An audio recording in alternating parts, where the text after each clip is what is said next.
ఎడారిలో జలధారలు. రచన doctor K Job Sudarshan. అయినను మీరు ఆ మాట విననొల్లని ఎడల మీ గర్వమును బట్టి నేను చాటున ఏడ్చుదును. ఇర్మియా 13:17.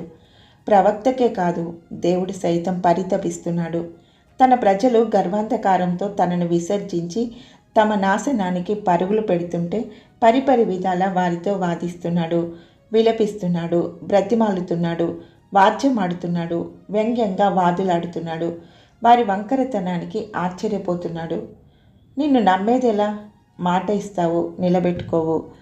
మాటి మాటికి దారికొస్తావు, అంతలోకి దూరమైపోతావు. ఉపవాసాలుంటావు, అపహాస్యం చేస్తావు. పదే పదే ప్రభు ప్రభు అంటావు. నీ ఎద మాత్రం ఎంతో దూరమే. అన్నీ అబద్ధాలే, అన్నీ శుష్కప్రియాలే. నటనలు బాగా తెలుసు, నమ్మించడం బాగా తెలుసు. ఎండమావుల్లో నీళ్లుంటాయా? నేతి బీరలో నెయ్యి ఉంటుందా? కాగితం పూలు పరిమళాలు నిండుతాయా? నీ భక్తి అంతే, ముక్తి కోసమే అంత. పంచన చేరుతావు, వంచన చేస్తావు, అలుగుతావు, అరుస్తావు, వికలమైపోతావు, అంతలోనే పక్కపక్క నవ్వుతావు. నా గుండె బద్దలు చేయడం నీ బాగా నేర్చిన విద్య.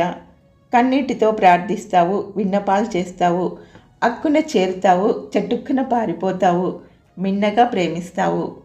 వెన్నుపోటు పొడుస్తావు, కన్నులు కలిపి చేరువవుతావు, కనురెప్పపాటులో దూరమవుతావు. ఏ ప్రవక్తనైనా అడుగు, ఏ చరిత్ర పుటలైనా చదువు. నమ్మక ద్రోహమే నీవు నేర్చిన విద్య. జక్రయ్య అయితేనేమి, నీ పేరు జానకి అయితేనేమి, నిలకడగా ప్రేమించడం నీ తరమా? అసలు నీ గురించి, నా గురించి దేవుడు ఎందుకు పట్టించుకోవాలి? ఎందుకంతా హైరాణ పడాలి? ఆయన అనురాగ వాత్సల్యాలను ఆయన బలహీనతగా భావిస్తున్నామా? అవును. ఇప్పుడు దినమెల్లా చేతులు చాచి పిలుస్తున్నాడు. స్వాగతిస్తున్నప్పుడే శరణు కోరి ఆయన పంచన చేరితే మేలు. ఆయన పెందల కడ లేచి ప్రవక్తలైన తన సేవకులను మన దగ్గరికి పంపుతూ వచ్చాడట.